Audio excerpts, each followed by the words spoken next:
বাদশা নুরউদ্দিনের আমলে বাদশা নুরউদ্দিন এমন করে আরব সাম্রাজ্যে তিনি তখন খলিফা। এ সময় তিনি স্বপ্ন দেখলেন। আল্লাহর নবী বাদশা নুরউদ্দিনকে স্বপ্ন দেখিয়ে বললেন, ও বাদশা নুরউদ্দিন, আমার সঙ্গে বেয়াদবি করার জন্য দুইজন ব্যক্তি আমার কাছাকাছি আসতে চায়, এদের থেকে তুমি আমায় সেভ করো। এই স্বপ্নটা দেখালেন। এরপরে ওই দুইজন লোকের চেহারাও আল্লাহর নবী বাদশা নুরউদ্দিনকে দেখিয়ে দিয়েছিলেন। ও মুসলমান ভাইরা আমার, জওয়ানেরা, যুবকেরা, বাদশা নুরউদ্দিনের ঘুম ভেঙে গেল। পরের দিন সবাইকে তিনি দাওয়াত দিলেন। দাওয়াত দেওয়ার পরে সবাইয়ের জন্য মেহমানদারির ব্যবস্থা করলেন। কিন্তু না, দুইজন লোককে আল্লাহর নবী স্বপ্নে দেখিয়েছিলেন, ওই দুইজন লোক তারা ইনভাইট কবুল করে এই দাওয়াত খাওয়ার জন্য তারা আসে নাই। কোথায় গেল এরা? পরের দিন আবার দাওয়াত দেওয়া হলো। সব মানুষকে বলা হলো, অ্যালাউন্স করে কেউ বাদ থাকবে না। বাদশা নুরউদ্দিনের আদেশ, সবাইকে তিনি দাওয়াত দিয়েছেন এবং সবাই তানার রাজদরবারে হাজির হবে। পরের বারেও দেখা গেল, সবাইকে দেখা গেল, কিন্তু আল্লাহর নবী যে লোক দুটো চেহারা স্বপ্নে দেখিয়ে দিয়েছেন ওই লোক দুটো আসেনি। বাদশা নুরউদ্দিন ইনভেস্টিগেশন করার জন্য, তদন্ত করার জন্য সামরিক বাহিনী পাঠিয়ে দিয়ে বললেন, এ আমার প্রশাসনের লোকেরা, গিয়ে দেখো মদিনার অলিতে গলিতে এইরকম চেহারা দুটো লোক পাওয়া যায় কিনা। চেহারার বর্ণনাটা দিয়ে দিলেন। চেহারার বর্ণনা পাওয়ার পরে সামরিক বাহিনীর প্রশাসনেরা মদিনার মসজিদ নববী শরীফে চলে গেলেন। ও মুসলমানেরা, আমার জওয়ানেরা, যুবকেরা, ওখানে গিয়ে দেখা গেল মদিনার মসজিদের ভিতরে একটা কোণায় দুটো লোক বসে বসে আল্লাহর তাসবিহ পড়ে ইবাদত বান্দেগি করে। এই কে তোমরা? বলল, আমরা হলাম আল্লাহর নেক বান্দা। তোমরা কি শোনোনি বাদশা নুরউদ্দিন দাওয়াত দিয়েছে সবাইকে? বললো, আমরা খুব পরহেজগার, নেককার, আল্লাহওয়ালা। আমরা কারো দাওয়াত, কারো ইনভাইট আমরা কবুল করি না। ভাই, মানে অতি ভক্তি চোরের লক্ষণ, এটা বাংলায় প্রবাদ আছে। তো এরা যেভাবে ইবাদত বান্দেগি করছে এবং বলছে কারোর বাড়ি খায়নি, বাপরে, মানে পরহেজগারিতা দেখে বড় বড় আলেমরা লজ্জা পাবে। এরপরে বললো, ঠিক আছে, তোমরা কারোর বাড়ি খাও না খাও সেটা পরের কথা, অন্তত বাদশার আদেশ, তার সামনে তোমায় যাওয়া লাগবে, তোমাদের দুইজনের। তানাদের দুইজনকে নিয়ে যাওয়া হলো বাদশা নুরউদ্দিনের সামনে। তারা তো যাবে না, কিন্তু জোর করে তাদেরকে একদম গার্ড দিয়ে বাদশা নুরউদ্দিনের কাছে নিয়ে যাওয়া হলো। বাদশা নুরউদ্দিন এ লোক দুটিকে দেখে চিনতে পেরে গেল। আল্লাহ নবী স্বপ্নে আমায় এই দুইজন লোকের চেহারা দেখিয়ে দিয়েছিল, এরা আমার নবীর সঙ্গে বেয়াদবি করতে চায়। বাদশা নুরউদ্দিন বললেন, কে তোমরা, কোথায় বাড়ি তোমাদের? ওরা বলল, প্রথমে তো স্বীকার হলো না, মুসলমানদের নাম বলল। বাদশা নুরউদ্দিন বললেন, না না না, তোমাদের অরিজিনাল নাম বলো। ওরা স্বীকার হয় না।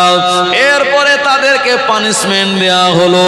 একটা সময় তারা ভয়ে স্বীকার করে বলল, আমরা জাতিতে মুসলমান নয়, আমরা হলাম জাতিতে ইহুদি। কি ব্যাপার, ইহুদি হওয়ার পরে তোমরা মসজিদে কেন? বললাম, আমরা বিশেষ কারণে এই মসজিদে এসেছি। কেন, কি কারণ? তাদেরকে জোর করে স্বীকারোক্তি করানো হলো। ও মুসলমান, আমার জওয়ানেরা, যুবকেরা, ইহুদি দুইজন লোক তখন জবাব দিয়ে বলেছিল, আমরা দেখেছি মুসলমানেরা, মুসলমান সম্প্রদায়, মুসলমান কওমের লোকেরা নিজের জানের থেকে, প্রাণের থেকে ও মালের থেকে আল্লাহর নবীকে বড় মহব্বত করে ভালোবাসে। ওই নবী লাশ মোবারক যদি আমরা চুরি করে নিজেদের দখলে রাখতে পারি, তাহলে বিশ্ব নবীর লাশটাকে সামনে রেখে মুসলমানদের উপরে আমরা আঙুল ঘোরাতে পারবো। এইরকম আমাদের টার্গেট ছিল, যার কারণে আমরা মদিনার মসজিদে এসেছি। বাদশা নুরউদ্দিন একেবারে প্রশাসনকে সঙ্গে করে নিয়ে মদিনার মসজিদের ভিতরে চলে গেলেন।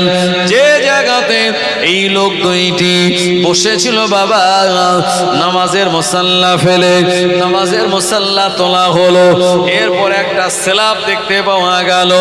এই স্ল্যাবটা যখন তোলা হলো, দেখা গেল তার তলায় বিরাট লম্বা একটা সুড়ঙ্গ গর্ত। কি ব্যাপার, এই গর্ত কোন জায়গায় যায়? বলল এই গর্ত সুড়ঙ্গ বানিয়ে আল্লাহর নবীর কাছাকাছি গিয়ে আমরা লাশটাকে চুরি করার চক্রান্ত করেছিলাম। এত মাটি তোমরা কোথায় নিয়ে ফেলো? বলল দিনের বেলা সারাদিন ইবাদত করি, রাত হয়ে গেলে এই গর্ত খোঁড়ার কাজে আমরা নিয়োজিত হই। একজন গর্ত খোঁড়ে আর একজন মাটিগুলি বহন করে আমরা দূরে ফেলে দেই। ও মুসলমান ভাইরা আমার, তাদেরকে ফাঁসি দেওয়া হলো এমন অপরাধ করার কারণে। এরপরে বাদশা নুরউদ্দিন আল্লাহর নবীর মাজার মুকাদ্দাসের চারিদিকটা খুঁড়ে ওখানে লোহাকে গলিয়ে লিকুইড করে পাত দিয়ে ভালো করে ঢালাই করে দেওয়া হলো। লোহার এমন লিকুইড দিয়ে যাতে আল্লাহর নবীর সঙ্গে আর জীবনে কেউ কোনোদিন বেয়াদবি করতে না পারে, বিশ্ব নবীর লাশটা যেন চুরি করতে না পারে। এমন একটা অভিশাপ পাওয়া জাতি, এরা আমার নবীর লাশ চুরির পিছনে এরা ষড়যন্ত্র করেছিল। মুসলমান ভাইরা আমার, ৭০,০০০ নবীকে এরা হত্যা করেছে। শুধু তাই নয়, ঈসা রূহুল্লাহ যিনি হলেন আল্লাহ তাআলার একজন প্রিয় নবী, জানার কালেমা হলো লা ইলাহা ইল্লাল্লাহ, ঈসা রূহুল্লাহ, তানাকে পর্যন্ত তারা যারও সন্তান বলে গালিগালাজ দিয়েছিল। জোরে বলুন নাউজুবিল্লাহ। মরিয়ম আলাইহিস সালামকে এরা ব্যভিচারিণী মহিলা বলেছিল। ইহুদি জাতিরা এরা বিরাট দুর্ধর্ষ জাতি। ও মুসলমান ভাইরা আমার, এই জাতির লোকেরা ঈসা রূহুল্লাহকে মারার জন্য তারা চক্রান্ত করলো। এরা ব্লুপ্রিন্ট তৈরি করলো। ঈসা রূহুল্লাহকে তারা দুনিয়ায় বাঁচিয়ে রাখবে না। ওরা বললো এমন যারও সন্তানকে বাঁচিয়ে রাখা যাবে না। ঈসা নবীকে মারার জন্য তারা যখন তাড়া দিল, ঈসা রূহুল্লাহ এই ইহুদি জাতির আক্রমণ থেকে বাঁচার জন্য প্রাণপণে দৌড়াতে লাগলেন বাবা। দৌড়াতে দৌড়াতে এমন করে ছাদবিহীন একটা ঘরের ভিতরে তিনি প্রবেশ করলেন। এই জায়গায় প্রবেশ করে আল্লাহকে বলেন, আল্লাহ আপনি আমায় হেফাজত করুন। আল্লাহ পাক আসমান থেকে ফেরেশতা পাঠিয়ে দিয়ে ঈসা রূহুল্লাহকে আসমানে তুলে নিলেন। আর ইহুদি যারা তাড়া দিয়েছিল, ওদের দলের একজন লোককে ঈসা নবীর মতো আকৃতি বানিয়ে দেওয়া হলো। সঙ্গে সঙ্গে এরা ওদের দলের লোকটাকে ধরে বলল, ঈসা রূহুল্লাহকে আমরা পেয়ে গেলাম। এরা ক্রুশ বানালো বাবা। জীবন্ত ওদের দলের লোককে তারা ক্রুশে বিদ্ধ করলো। ওই লোকটা বলেছিল, না না না, আমি ঈসা রূহুল্লাহ নয়, আমি তোমাদের অমুক লোক, আমার নামে। ওরা বিশ্বাস করেনি, মানেনি। কারণ আল্লাহ পাক ইহুদি জাতির ভিতরে একজন লোকের চেহারা হুবাহুব সেম টু সেম ঈসা রূহুল্লাহর মতো বানিয়ে দিয়েছিলেন। ও মুসলমান আমার, ওই ঈসা রূহুল্লাহকে আল্লাহ আখিরি জামানায় দুনিয়া জমিনে আবার পাঠিয়ে দেবেন। যে ঈসা নবীকে ইহুদিরা মারা চক্রান্ত করেছিল, আল্লাহ ঈসা রূহুল্লাহকে দিয়ে আবার ইহুদি জাতিকে শায়েস্তা করে দেবেন। জোরে হবে না? ইহুদিরা কোনোদিন জিততে পারবে না। হাদিসে রাসূলুল্লাহ যেটা বলেছেন ওটাই বাস্তব হবে। ভাই, আমেরিকা বলেছিল না 2012 সালে পৃথিবী ধ্বংস হবে? একটা সিনেমাও বেরিয়েছিল 2012 সালে পৃথিবী ধ্বংস হবে। ওরা 2012 সালের ডিসেম্বর মাসের আগে বিরাট খাওয়া দাওয়া ওকেশন ফেস্টিভ্যাল বিরাট কিছু তারা করতে লাগলো। কি ব্যাপার? বললো এবারে তো দুনিয়া ধ্বংস, আমরা আর বাঁচবো না, তাই যে কদিন বেঁচে আছে একটু ফুর্তি করে নেই। ইমানদার মুসলমান আমরা বলেছিলাম না না, এখন কিয়ামত হবে না। আল্লাহ নবী বলেছেন কিয়ামতের আগে ফোরাত নদীর পানি শুকিয়ে যাবে, তার তলদেশ থেকে সোনা বার হবে।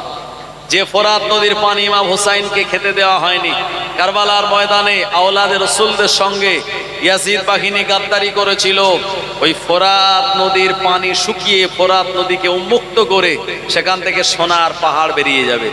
অলরেডি আপনি ইউটিউবে সার্চ দিয়ে দেখবেন ফোরাত নদীর পানি শুকিয়ে গিয়েছে আগের থেকে অনেক। এরপরে কিয়ামতের আগে ইমাম মাহদী আলাইহিস সালাম আসবেন। তানার আব্বার নাম হবে আব্দুল্লাহ, মায়ের নাম হবে আমিনা, তানার নিজের নাম হবে মুহাম্মদ। ইমাম মাহদী এখন আসেননি, সুতরাং কিয়ামত হয় কি করে?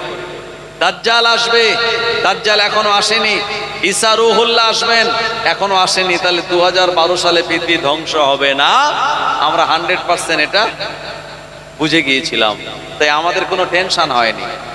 যখন 2012 সালে ডিসেম্বর মাসের 31 তারিখে রাত 12টা পেরিয়ে যেই 1 জানুয়ারি 2013 হলো, ওরা ঠিক ওই সিচুয়েশনে বিরাট ভয় আর সন্ত্রস্ত ভীত ছিল।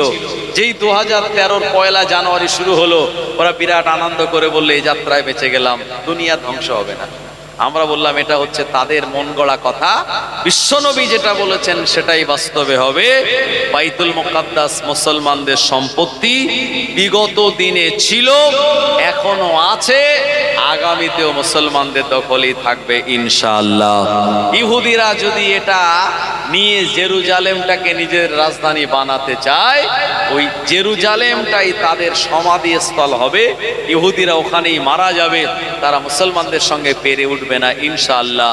কারণ মুসলমানদের ত্রাণকর্তা আল্লাহ পাক পাঠিয়ে দেবেন ইমাম মাহদীকে, ঈসা রূহুল্লাহকে, আর তাদের এগেনস্টে থাকবে দাজ্জাল। এই পৃথিবীতে দাজ্জালের সবথেকে বেশি অনুসারী হবে এই ইহুদি বাহিনীরা। ইহুদি বাহিনীরা এরা সবথেকে বেশি দাজ্জালের অনুসারী হবে।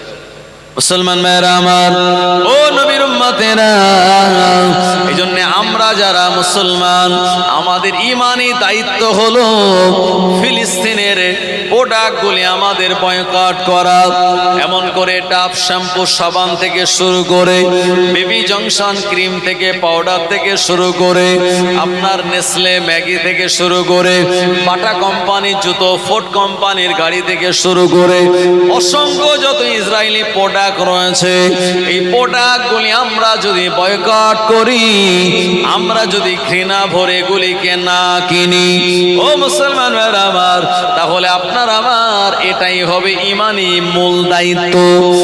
আর আপনি যদি তাদের তৈরি করা প্রোডাক্টগুলি কেনেন, যে টাকা তাদের লাভ হবে, ওই টাকা দিয়ে তারা মিসাইল কিনবে ফিলিস্তিনে নিরীহ মুসলমানদের মারার জন্য। হামাস বাহিনীর সঙ্গে তারা পেরে ওঠে না বলে গাজা শহরের নিরীহ মুসলমানদের উপরে তারা বোম্বিং করে এবং হাসপাতালকেও তারা ছাড়ে না। ও জনেরা, ইসরায়েল বাহিনী এই মুহূর্তে তাদের লেজে গবরে অবস্থা, ইসরায়েল বাহিনীর অবস্থা ছেড়ে দে মা, কেঁদে বাঁচে। কিন্তু না না না, এরা লড়াইটাকে বন্ধ করতে চায় না, কারণ এখন এই মুহূর্তে হামাস বিজয়ীর পথে। জোরে বলুন। তাম বিশ্বের মুসলমানেরা দোয়া করছে, আল্লাহ বাইতুল মুকাদ্দাস সত্য, এটাকে আপনি হেফাজত করুন। আর ইসরায়েলের ইহুদি দখলদার আগ্রাসন মনোভাব যাদের, ইহুদি জাতিকে আপনি ধ্বংস করে দিন। আল্লাহ পাক আমাদের দোয়া, কারণ না কারোর দোয়া কবুল করে আজকে ইসরায়েলকে একদম পুরো বিধ্বস্ত করে দেওয়া মতো একটা জায়গাতে চলে এসেছে। মুসলমান ভাইয়েরা আমার, আজকে আমরা দোয়া করব তাদের জন্য, আল্লাহ ফিলিস্তিনের মুসলমানদের আপনি হেফাজত করুন। আর ইসরায়েলের এই আগ্রাসন বাহিনীকে আপনি তাদের হয় হেদায়েত দিন, হেদায়েত যদি ওদের কপালে না থাকে ওদের ওপরে, আপনি গজব দিয়ে তাদেরকে ধ্বংস করে দিন। জোরে বলেন আল্লাহুম্মা আমিন। দুরূদ শরীফ, আল্লাহুম্মা সাল্লি আলা সাইয়্যিদিনা ওয়া আলা আলি সাইয়্যিদিনা